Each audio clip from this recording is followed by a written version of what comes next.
কলম্বিয়ায় আঘাত হানা ৭.৪ মাত্রার ভয়াবহ ভূমিকম্পে প্রাণহানি বেড়ে দাঁড়িয়েছে ১৩২ জনে। এই ঘটনায় আহত হয়েছেন ৪৮০ জনেরও বেশি মানুষ।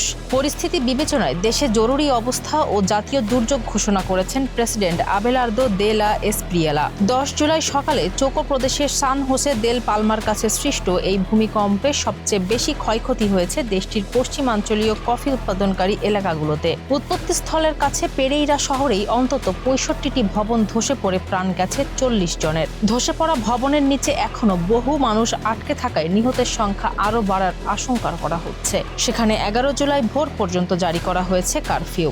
রাজধানী বোগোটা ছাড়াও কম্পন অনুভূত হয়েছে প্রতিবেশী ভেনেজুয়েলা, ইকুয়েডর ও পানামাতে। ধসে পড়া ধ্বংসস্তূপে জীবিতদের সন্ধানে উদ্ধার কর্মীরা তৎপরতা চালিয়ে যাচ্ছেন। পরিস্থিতি মোকাবিলায় সহযোগিতার আশ্বাস দিয়েছে যুক্তরাষ্ট্র ও ইউরোপীয় union. Desk report, Farzana Hasin, Manabkantha.